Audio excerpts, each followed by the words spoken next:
नमस्कार, मी पाटलो पाटील. बांबू महान्यूजमध्ये आपल्या सर्वांचे स्वागत.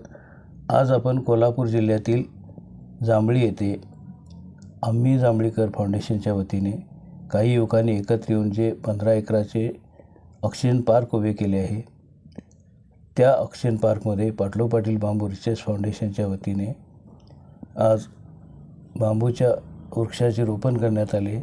या संदर्भात आपण माहिती जाणून घेणार आहोत.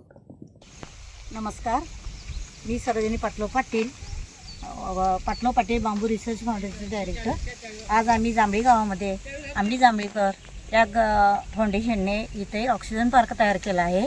त्या पार्कमध्ये आज आम्ही भेट देण्यासाठी आलो आहोत आणि ह्या मुलांनी या युवकांनी जे कार्य केले आहे ते फार चांगलं आहे. गावाला ऑक्सिजन पार्क म्हणजे ऑक्सिजन मिळण्यासाठी किंवा पर्यावरण प्रदूषणमुक्त होण्यासाठी ते चांगलं काम केलेलं आहे. त्यासाठी आम्ही आमच्या फाउंडेशनतर्फे आम्ही बांबूची झाडे त्यांना भेट देऊन सहकार्य करीत आहोत आणि असंच इतर गावातील मुलांनी युवकांनी पुढे येऊन असा ऑक्सिजन पार्क तयार केला पाहिजे. त्या ऑक्सिजन पार्कला आम्ही आमच्या फाउंडेशनतर्फे अशीच बांबूची झाडे देऊन भेट देऊन सहकार्य करू आणि त्यासाठी या तरुण पिढीने या पर्यावरणाच्या प्रदूषणमुक्तीसाठी पुढे आलं पाहिजे. आज पाटोबा पाटील फाउंडेशनचे सर्वेसर्वा आज आपल्या पार्कला भेट देऊन बांबूची झाडं आपल्याला भेट दिली आहेत. त्याबद्दल त्यांचं मनापासून आपल्या फाउंडेशनतर्फे मनापासून आभार. धन्यवाद. युवा शक्ती एकत्र आली की काय करू शकते याचे एक उत्तम उदाहरण म्हणजे जांभळी येथे उभा करण्यात आलेला ऑक्सिजन पार्क. आम्ही जांभळीकर फाउंडेशनच्या वतीने काही युवक एकत्र येऊन आपल्या मनातली संकल्पना त्यांनी इथे साकार केली आणि या 15 एकर जागेवर त्यांनी विविध प्रकारचे झाडे लावून एक ऑक्सिजन पार्क तयार केला.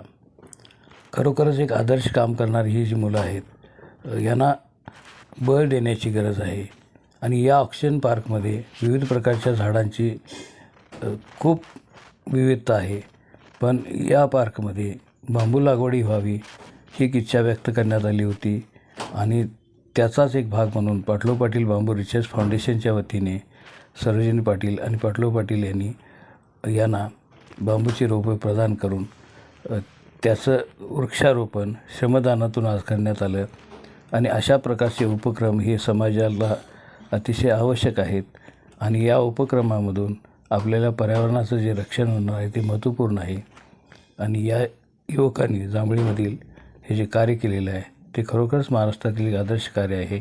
याच्यातून प्रेरणा घेऊन विविध गावातील युवक एकत्र येऊन अशा प्रकारचे काम पुढेही करतील आणि यातून प्रेरणा घेतील असा एक आशावाद यातून निर्माण झालेला आहे.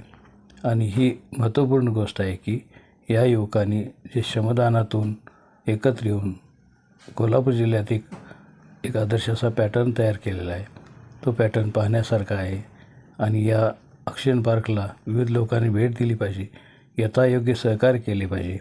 ही भावना इथे आल्यानंतर आपल्याही मनात जागृत होते आणि याच एका भावनेतून आज जे बांबूच्या रोपांचं वृक्षारोपण करण्यात आलेलं आहे तो एक कार्यक्रम इथे अतिशय चांगल्या पद्धतीने संपन्न झाला. यासाठी या युवकांचेही आभार.